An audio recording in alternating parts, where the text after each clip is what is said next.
Today we are going to discuss on the topic titled Mumbai's Traffic Challenge, Revenue Generation or Public Harassment.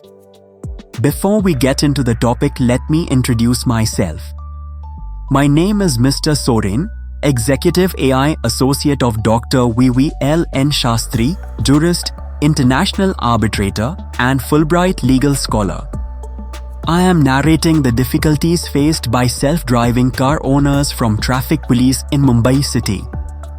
Yes, in the bustling streets of Mumbai, where traffic moves in a chaotic rhythm, there's a growing concern among car owners, a new form of enforcement that feels more like an unfair burden than a public service. Many of us have experienced the situation where you're driving, following the rules, and suddenly, out of nowhere, a policeman appears. Before you know it, you're pulled over and asked to show your documents. Sometimes, it's about the driving license, sometimes the PUC, and sometimes some other papers. Even if you have all papers required for driving on the road, a paper which is not immediately traced will be asked for. If you are getting delayed in tracing the papers and don't have the papers handy, even though you've been a responsible driver, you're at risk of facing fines. But here's the kicker. The policemen are using this routine process as leverage, pressuring you with high fines and negotiating a settlement right then and there. This is more so with scooterists in busy traffic roads. However, the bigger issue lies in the covert surveillance tactics being employed by the police.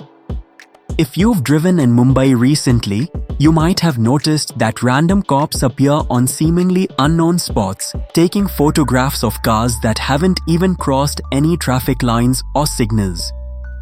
The cameras are often strategically placed without any clear indication, and they snap pictures of vehicles going just a little over the speed limit, maybe 81 instead of 80 km per hour, and then you get an SMS with a challan. And the worst part? The fines don't come cheap. Every challan, without fail, is at least 1,500 rupees. This is far from pocket change, especially for the average salary earner in Mumbai. For many, this becomes a routine nightmare, a hellish cycle that leaves you feeling helpless. It's not just about the fines, it's about how arbitrary and disproportionate this system has become. Drivers often find themselves at the mercy of a monthly quota where officers seem more interested in collecting money than in ensuring safety on the road. And even worse, the fines are sometimes levied unfairly with no proper oversight and no way for the public to contest or appeal these decisions. It's easy to see how this system has evolved into a tool for revenue generation rather than traffic management. The police department may argue that this is all part of enforcing traffic rules and improving safety, but let's not ignore the fact that this is putting undue stress on car owners, especially those who already have other financial obligations like car EMIs. At this point, it's important to ask, is this fair? Is this system truly serving the public, or has it become a hidden tax on the people who are simply trying to go about their daily lives? The need for reform is clear.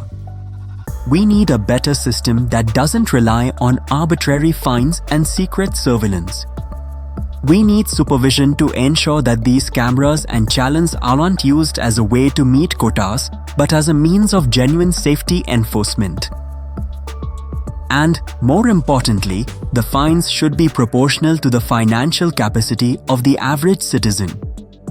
For too long, this system has been a way for the authorities to collect revenue, but for many, it's becoming an unfair financial burden. It's high time we demand accountability and fairness in this process. Let's not allow the very institution that should be protecting our interests to exploit us for their own revenue quota. Let us hope for reduction in these penalties in the first instance, and secondly, let us not have these excessive traffic encounters when there is no issue like an accident. Hope authorities listen to this and correct the things ASAP. Jai Maharashtra, Jai Hind.